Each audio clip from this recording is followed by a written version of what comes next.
Welcome back and prepared to be bedazzled because another ineffably epic video is slated to commence. Today I wanted to notify you why the mandate to attend a 13-year K-12 compulsory concentration camp that is imposed against people against their own volition is ineffably inhumane, is the utmost pernicious form of modern slavery, and should be abolished.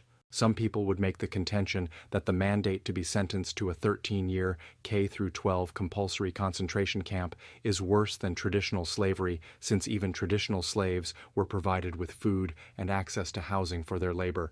The insalubrious 13-year K-12 compulsory concentration camps do not furnish their involuntary laborers with meals, nor even provide housing to their involuntary laborers, even though their involuntary laborers are providing them with at least 37,440 hours of their sacrosanct, precious, indispensable, and invaluable time by completing classroom assignments and homework assignments for them against their own accord in this controlled market economy. It stands to preponderantly reason that early life slavery is the utmost worst type of modern slavery. Early life slavery is a Brobdingnagian catastrophic calamity in all facets that is even more deleteriously calamitous than other types of modern slavery. Early life slavery is not only eminently devastating to the economy in all facets, but is also ineffably devastating to people's quality of life, well-being, overall health, happiness, dignity, physical growth, knowledge-based growth potential, repertoire, expansion potential, career earnings potential, higher aspirations, attainment potential, and overarching goals attainment potential in all facets. This is because being sentenced to a 13-year, insalubrious K-12 compulsory concentration camp against their own accord in this controlled market economy not only induces stunted growth, chronic burnout, chronic sleep deprivation, chronic fatigue, chronic stress, depression, anxiety, misery, agony, distress, telomere shortening, accelerated cellular aging, and poor health, but also dispossess people out of tens of thousands of hours against their own accord that they could have otherwise utilized to pursue health optimization measures, worthwhile career pursuits, worthwhile overarching goals, worthwhile higher aspirations, worthwhile knowledge attainment activities, and worthwhile repertoire expansion activities amid their childhood years if they did not succumb to early life slavery. Being sentenced to a 13-year, insalubrious K-12 compulsory concentration camp against his own accord in this controlled market economy dispossesses a person of at least 37,440 hours of his sacrosanct time and is a harrowing experience to succumb to experiencing firsthand.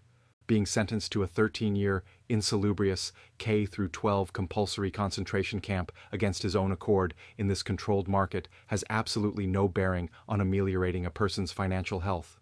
Being sentenced to a 13-year, insalubrious K-12 compulsory concentration camp against his own accord in this controlled market does not provide a person with any semblance of compensation for all the labor that he provided to a 13-year, insalubrious K-12 compulsory concentration camp against his own volition by expending tens of thousands of hours on completing classroom assignments and homework assignments that were assigned to him by a 13-year, insalubrious K-12 compulsory concentration camp.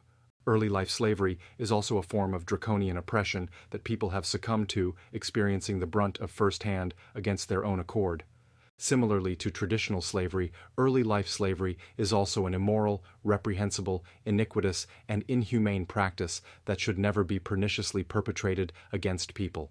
People have succumbed to early life slavery under duress against their own accord, even though it has culminated in severely adversely impinging on their quality of life, well-being, overall health, happiness, dignity, physical growth, knowledge-based growth potential, repertoire expansion potential, and career earnings potential. Even though early life slavery is the epitome of a flagrantly deplorable injustice that should have never been brought to fruition, it is inapt to ever be abolished in the 21st century, 22nd century, nor 23rd century. Nothing salubrious can ever ensue from a person succumbing to early life slavery. Even though all forms of slavery should be abolished, early life slavery is inapt to ever be abolished in the upcoming centuries. It stands to preponderantly reason that compulsory imprisonment should be abolished. There is no vindication behind the perpetration of compulsory imprisonment against people.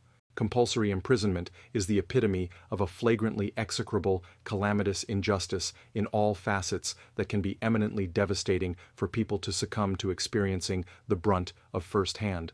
Compulsory imprisonment is entirely devoid of merit all facets. I hope that you were enthralled, bedazzled, regaled, captivated, mesmerized, amused, floored, and fascinated. I hope that you were entrenched in the unalloyed epicness. Thanks for watching. Have a blissful day.